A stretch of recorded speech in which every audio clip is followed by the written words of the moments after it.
Elle avait 23 ans. Une jeunesse brisée par la drogue, la rue, et un meurtre. Brittany se trouvait dans le couloir de la mort, après sa condamnation par un jury du comté de Randall pour meurtre aggravé dans l'affaire de la mort d'Abby Tory, en 1996. Pendant 27 ans, elle a attendu l'exécution dans le couloir de la mort, jusqu'à ce qu'un rebondissement inattendu vienne tout bouleverser. Cette affaire nous rappelle à quel point une condamnation à mort peut reposer sur un fil fragile, un témoignage, un oubli, un mensonge. Bienvenue dans ce nouvel épisode de notre série Femmes condamnées à mort. Aujourd'hui, on plonge dans l'affaire de Brittany Holbert.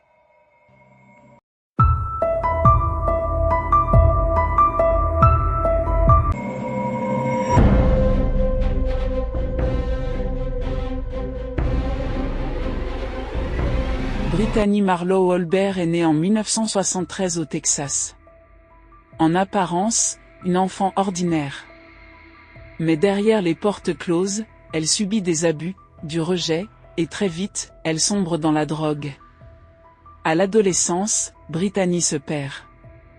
Elle devient dépendante à la cocaïne, vit dans la rue, et finit par se prostituer pour survivre et entretenir son addiction. Elle est jeune, instable, souvent en fuite, et sur le point de croiser la route d'un vieil homme solitaire nommé Arthur Tory.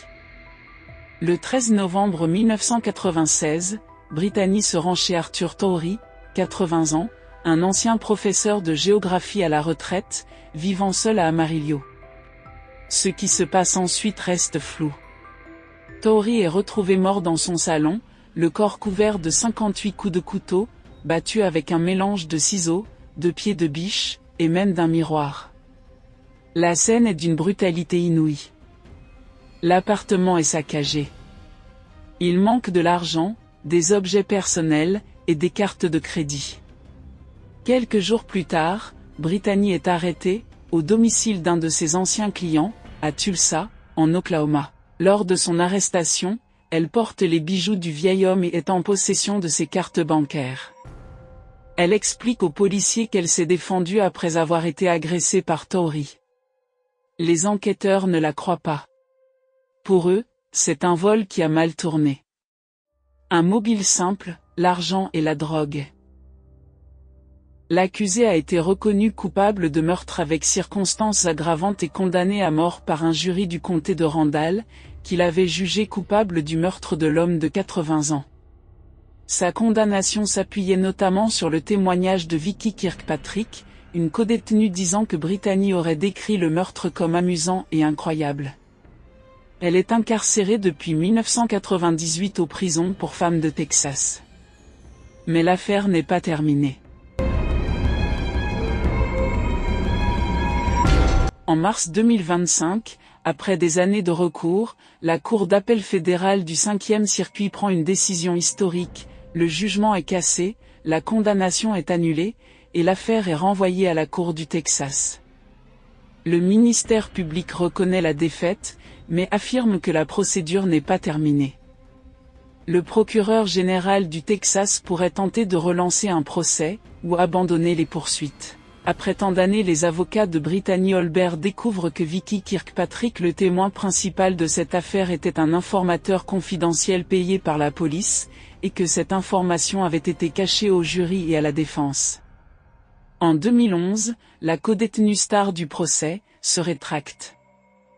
Elle affirme que son témoignage était faux, et qu'elle avait été guidée et manipulée par la police en échange de faveurs pour sa propre affaire.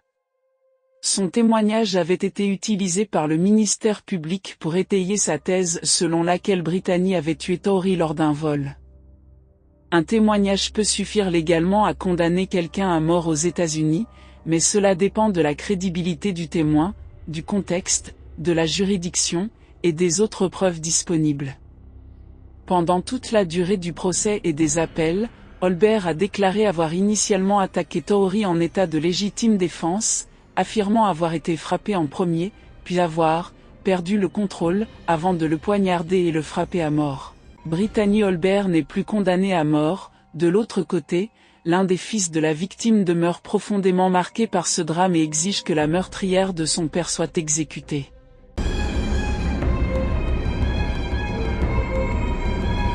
Brittany reste actuellement en détention.